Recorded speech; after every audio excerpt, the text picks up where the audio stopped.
Hello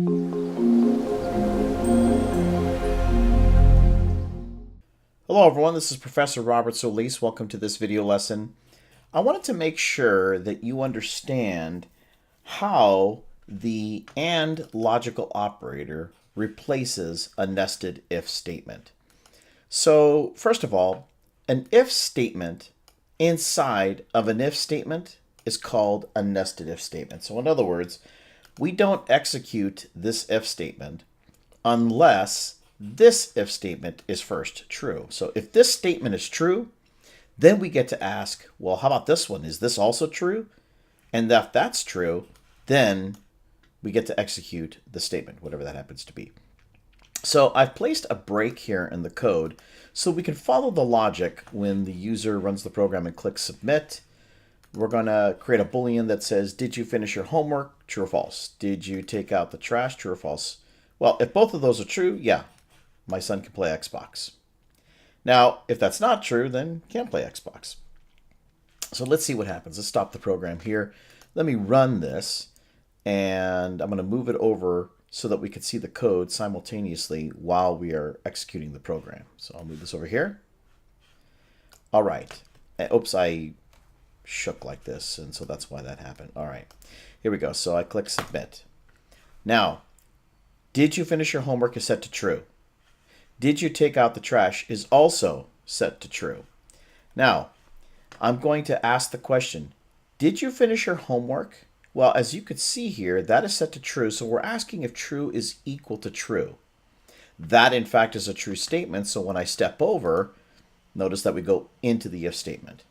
Now that we are in the if statement, let's ask this question. Did you take out the trash? Well, currently it's set to true, as you can see over here. So is true equal to true? Yes, it is. So when I step, it goes into the if statement. And then we assign my message with, you can play Xbox. All right, so now let's take a look at this if statement.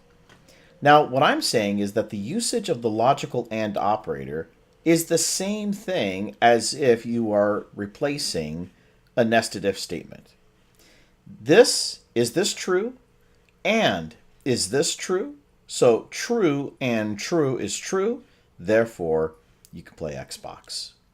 So that's why we're going to go into the if statement. It's the same thing as the above nested if statement.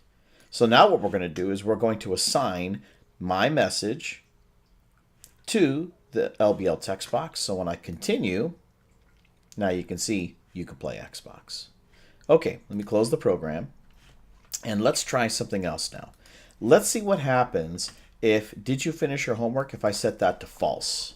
So set this guy to false. All right.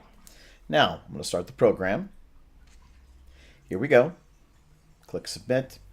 All right. Did you finish your homework? That particular Boolean is set to false. Is false equal to true? No, it's not. So watch what happens now. We jump out of that if statement. We don't even go inside to the nested if statement because the outer statement is false. All right, so we don't even get a chance to display this message. How about over here? Did you finish your homework? As you can see, it's set to false because that's what we did up here. And we're going to end that with, did you take out the trash, which is set to true. So this is false and true. Well, false and anything is false. Since this is false, we don't even go into the if statement. Watch this. Boop. We just go right over to the next statement, which is basically taking my message, which is blank, and displaying it in the text property of the label. So when I click continue, this is blank because it was initially blank by message, and we're setting blank to the text property of the label. In other words, none of these messages are set to true. All right, how about this? Let's change these around. So let's say that this is true and this is false. And let's run the program. Submit.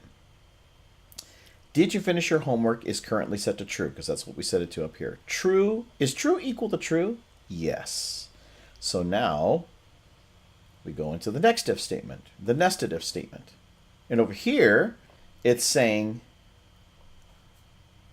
did you take out the trash? Well, that's set to false. false is equal to true. Is that a true statement? No, false is not equal to true. So therefore, we do not execute that statement. We jump out, and nothing gets sent to the message, to the my message string. Now this is just a repeat of this, but done in a different way, using the AND statement or AND logical operator as opposed to nested if statements. So over here, this is true. This is false. True and false is false. Therefore, we won't even jump into the if statement. And so we are basically setting nothing or blank to the LBL result text, and that's why this thing comes up blank. All right, and then let's consider our last case. What if both of them are false? So I'll run the program. Submit. Okay, did you finish your homework? Well, that's false. Is false equal to true? No. So we don't even get a chance to go inside the if statement. See how we just jumped out? We didn't even get a chance to go in here because we're only going to go in here if this is true. If this Boolean expression is true. All right, how about this guy? This is false, and this is false. False and false is false, so we don't even get a chance to go into that if statement. And so when I click continue, the message, the LBL message label is blank.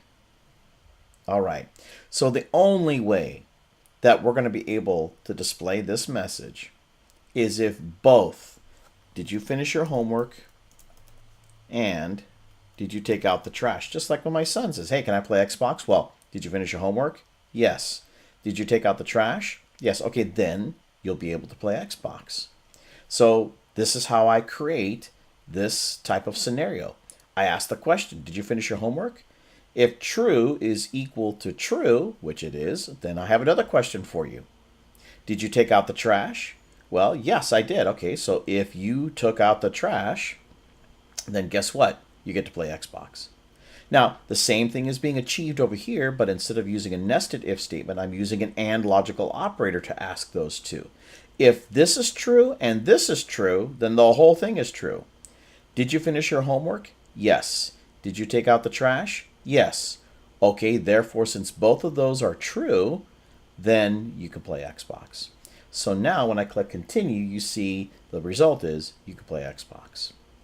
So that's how the nested if statement works. We know how the AND operator works.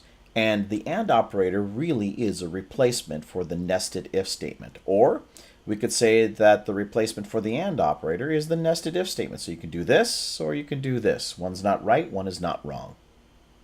Okay, now I do want to show you that you got to be careful here with how you are understanding these types of statements. For example, if I did something like this,